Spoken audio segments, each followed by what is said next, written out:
శ్రీరామాయణం అరణ్యకాండ 57వ ఎపిసోడ్కు స్వాగతం.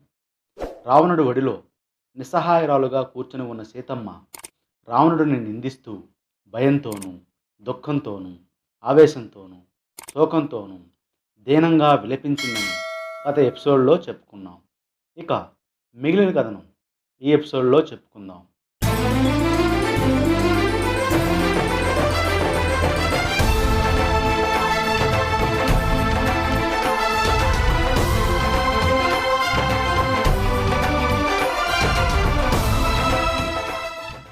ఇలా విలపిస్తున్న సీతమ్మను పట్టించుకునేవారే లేకుండా పోయారు. ఇలా విలపిస్తూ ఉండగా మార్గమధ్యంలో పర్వత శిఖరం పైన 5గురు వానరులు ఉండడం సీతమ్మ గమనించింది. వారిని చూడగానే సీతమ్మకు ఒక ఆశ పుట్టుకొచ్చింది. వీళ్ళేమైనా తన గురించి రామునికి చెప్పగలరేమోనని ఆలోచన వచ్చింది. వెంటనే తన ఉత్తరీయంలో తన నగలన్నీ ఒలిచి మూటకట్టి వారి మధ్య పడేలాగా జారవిడిచింది. రావణుడి ధ్యాసంతా సీతమ్మను అపహరించాం, తొందరగా లంకకు చేరుకోవాలి అనే ఉంది. అందువల్ల సీతమ్మ నగల మూటను జారవిర్చడం రావణుడు గమనించలేదు. పచ్చని కళ్ళున్న ఆ 5గురు వానరులు విలపిస్తున్న సీతమ్మను గుడ్లప్పగించి చూస్తూ నిలబడ్డారు. రావణుడు విలపిస్తున్న స్త్రీని తీసుకుని పంపానదిని దాటి లంకానగరం వైపుగా వెళ్ళడం వాళ్ళు చూశారు. సీతమ్మపై తీవ్రమైన కోరికతో ఉన్న రావణుడు కూరలతో ఉన్న ఆడ విషసర్పాన్ని ఒడిలో పెట్టుకొని తీసుకెళ్తున్నట్లుగా సీతమ్మను సంతోషంగా తీసుకుని వెళ్తున్నాడు. ధనస్సు నుంచి వెలువడిన బాణంలాగా వేగంగా నదులు, పర్వతాలు దాటుకుంటూ ఆకాశ మార్గాన పోయాడు. సముద్రాన్ని దాటుతున్న సమయంలో సీతమ్మతో సహా వస్తున్న రావణుడిని చూసిన సముద్రుడు నివ్వెరపోయాడు. చేపలు మొదలైన జలచరాలన్నీ స్తంభించిపోయాయి. సీతాపహరణాన్ని చూసిన వారంతా కూడా రావణుడి అంతం ఆరంభమైంది అని అనుకున్నారు. అంతటా రావణుడు సీతమ్మతో కలిసి లంకానగరం చేరాడు.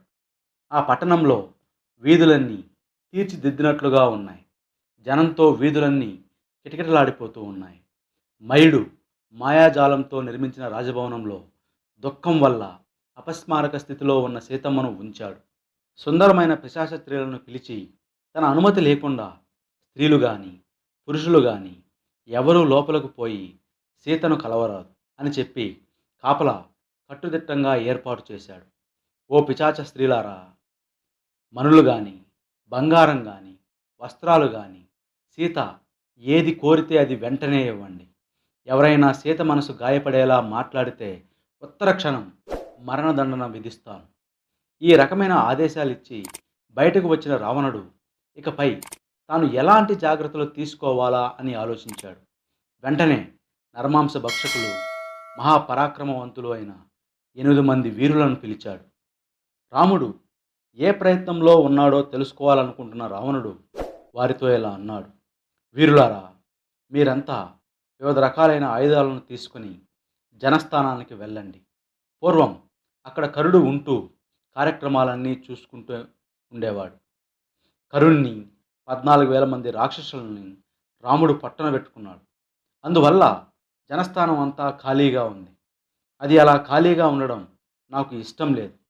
మీరంతా జనస్థానంలో ధైర్యంగా ఉండండి. రాముడితో నాకున్న శత్రుత్వం తీవ్రస్థాయికి చేరుకుంది.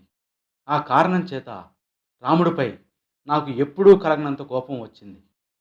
నా పగ చల్లారాలంటే శత్రువుని యుద్ధంలో సంపూర్ణంగా నాశనం చేయాలి. అప్పటి వరకు నాకు నిద్ర పట్టదు. మీరంతా జనస్థానంలో ఉండి రాముడి కదలికలను గమనిస్తూ ఆ సమాచారాన్ని ఎప్పటికప్పుడు నాకు చేరవేస్తూ ఉండండి. మీరంతా మహావీరులు. మీ శౌర్య పరాక్రమాలు తెలిసే మిమ్మల్ని పంపుతున్నాను అని అన్నాడు. తరువాత ఆ 8 మంది నరవాంశ భక్షకులు రావణుడికి నమస్కరించి మాయ చేత ఎవరికీ కనిపించకుండా జనస్థానానికి వెళ్ళారు. అంతటి రావణుడు తన అంతఃపురంలో సీత ఉందని తలుచుకొని లోపలే పొంగిపోయాడు. అంతటి సీతమ్మ గురించి తలుచుకోవడం వలన కామం కలిగి కోరికను అణుచుకోలేక సీతమ్మను నిర్బంధించిన భవనానికి వెళ్ళాడు. అక్కడ సీతమ్మ దుఃఖంతో మునిగిపోయి ఉంది. ఆమె చుట్టూ పిశాచ స్త్రీలు పరిచర్యలు చేయడానికి సిద్ధంగా ఉన్నారు. సీతమ్మ మొహం అంతా కన్నీరు వల్ల చారలు కట్టి ఉంది. ఆమె గుంపు నుండి విడిపోయి కుక్కల గుంపు మధ్య ఉన్న లేడీలాగా ఉంది అక్కడ. తలను మోకాళ్ళ మీద పెట్టుకొని నేలను చూస్తూ ఏడుస్తూ ఉంది సీతమ్మ. అలాంటి దీనావస్థలో ఉన్న సీతమ్మ దగ్గరకు పోయిన రావణుడు ఆమెను బలవంతంగా తీసుకుని పోయి తన అంతఃపురాన్ని ఆమెకు చూపించాడు. అంతటా అంతఃపురం పెద్ద పెద్ద మెడలతోనూ ప్రాసాదాలతోనూ నిండి ఉంది. ఆ భవనాల్లో అనేక వేల మంది స్త్రీలు ఉన్నారు. రకరకాల పక్షులు ఉన్నాయి. ఆ ఇళ్లల్లో స్తంభాలన్నీ వెండి, బంగారంతో చేసి రత్నాలచే పొదగబడి ఉన్నాయి. అక్కడ మేలిమి బంగారంతో చేసిన ద్వారాలున్నాయి. అక్కడ కాలు పెట్టగానే దుందుబులతో కూడిన శ్రావ్యమైన సంగీతం వినపడసాగింది. బంగారు మెట్ల మీద నుంచి సీతమ్మను వెంటబెట్టుకొని పై అంతస్తులోకి తీసుకుని వెళ్ళాడు రావణుడు. కిటికీలన్నీ వెండితోనూ దంతాలతోనూ చేసి ఉన్నాయి. కిటికీల నుంచి చూస్తే చుట్టూ బంగారు మెడలే కనిపించాయి. నేల మీద అనేక దిగుడు బావులు, కోనేర్లు, వృక్షాలు సీతమ్మకు చూపించాడు. ఆ మనోహరమైన భవనాన్ని చూపించి తన సంపదతో సీతమ్మని ప్రలోభపెట్టాలని రావణుడి నికృష్టమైన ఆలోచన. ఓ సీత, ఇక్కడ లంకలో 10 కోట్ల మంది రాక్షసులు ఉన్నారు. వీళ్ళే కాకుండా ఇంకో 22 కోట్ల మంది రాక్షసులు కూడా ఉన్నారు. అందరూ క్రూరాత్ములే. వారందరికీ నేను ప్రభువుని. నా రాజ్యం అంతా నీ ఆధీనం చేస్తాను. నా ప్రాణం నీ ఆధీనంలో ఉంచుతాను. ఎందుకంటే నేను నిన్ను ప్రాణం కంటే ఎక్కువగా ప్రేమిస్తున్నాను. కనుక ఓ ప్రియురాల, నాకు వేల కొద్దీ భార్యలున్నారు. వారంతా జగదేక సుందరులు. వారందరికీ నీవు పట్టపిరాను అవుతావు. నా మాట విను. నీ మనసును కుదుటపరుచుకొని నన్ను అనుగ్రహించు. మన్మథ తాపంతో కామం చేత కాలిపోతున్నాను. నన్ను అనుగ్రహించి నా దరి చేరు. సీత, ఈ లంకా ప్రదేశం 100 యోజనాలు ఉంటుంది. చుట్టూ సముద్రం ఉంటుంది. దేవాసురులు కలిసి వచ్చిన ఈ లంకా పట్టణాన్ని ముట్టడించలేరు. నాతో సరితూగే పరాక్రమవంతుడు ముల్లోకాలలోనూ లేరు. రాముడు రాజ్యం పోగొట్టుకున్నవాడు, దీనుడు, వీటన్నింటికీ మించి తాపస వృత్తిలో ఉన్నాడు. శౌర్య పరాక్రమాలు కానీ సైన్య బలం కానీ బొత్తిగా లేనివాడు. ఇలాంటి వాడితో నీవు ఏం సుఖపడతావు? ఓ సీత, నేను నీకు అన్ని విధాలుగా తగినవాడను. నన్ను అంగీకరించు. నీవా మంచి యవ్వనంలో ఉన్నావు. ఈ యవ్వనం శాశ్వతం కాదు. కాబట్టి ఈ యవ్వనం ఉండగానే నాతో స్వర్గ సుఖాలు అనుభవించు. సీత, ఓ సుందరమైన చిన్నదాన, నీవు రాముడి గురించి ఆలోచించడం మానేయి. నీవు ఇక్కడ ఉన్నట్టు రాముడికి తెలియదు. ఒకవేళ తెలిసినా ఈ సముద్రం దాటి లంకానగరంలోనికి ప్రవేశించలేడు. ఓ సుందరి, నా ఆధీనంలో ఉన్న ఈ లంకానగరంలోనికి ప్రవేశించడం, నిన్ను తీసుకువెళ్ళడం అనేది రాముడికే కాదు, ముల్లోకాల్లోనూ ఎవ్వరికీ సాధ్యం కాదు. నువ్వు ఈ సామ్రాజ్యాన్ని అంగీకరించి నాకు మహారాణివి అవ్వు. దేవతలంతా నీకు పరిచారకులవుతారు. ముల్లోకాలను నీకు పాదాక్రాంతం చేస్తాను. నీవు మహారాణిగా పట్టాభిషేకం చేసుకొని సంతోషంగా నాతో సుఖించు. నువ్వు ఏ జన్మలో చేసిన పాపఫలమో వనవాసం చేశావు. నిన్ను ఆ నరకం నుంచి తప్పించి తీసుకుని వచ్చాను. నీ పుణ్యఫలాలు ఫలించడం ప్రారంభమైంది. ఓ జనకపుత్రి, ఈ దివ్య పుష్పమాలను ధరించు, ఆ ఆభరణాలను ధరించు, నన్ను ప్రేమించు, నా జన్మ ధన్యం చేయి. ఓ సీత, నేను నా అన్నను ఓడించి ఈ పుష్పక విమానాన్ని సంపాదించాను.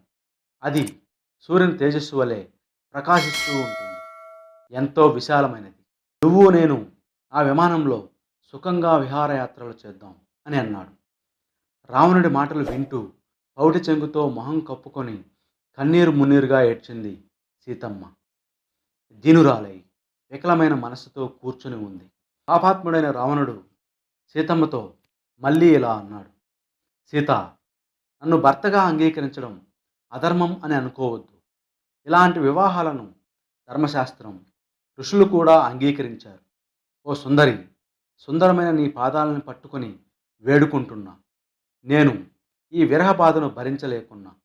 నన్ను అనుగ్రహించు. నేను నీ అదుపాజ్ఞల్లో ఉంటాను. ఇంతవరకు ఈ రావణాసురుడు ఏ ఒక్క స్త్రీకి తల ఒగ్గి నమస్కరించలేదు. కాబట్టి నన్ను అనుగ్రహించు అని అన్నాడు.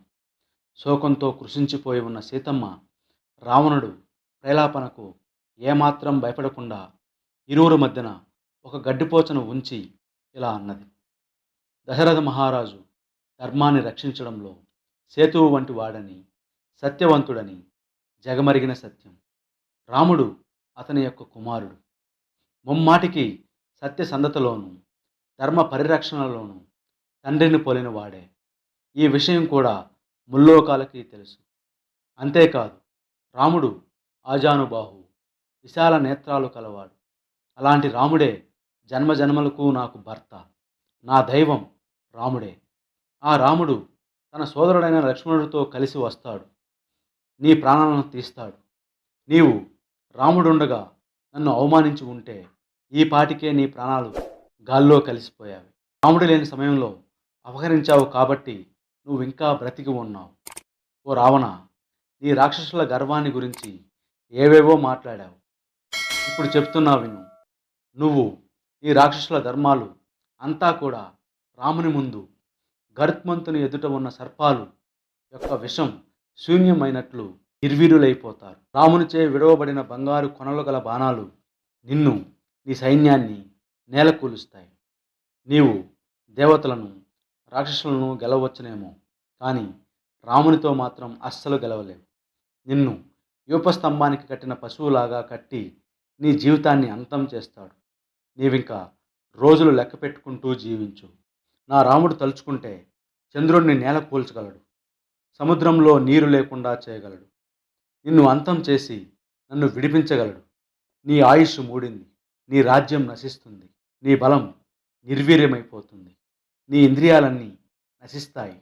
నీవు చేసిన పాపపు పనికి లంక వైధవ్యం అనుభవిస్తుంది.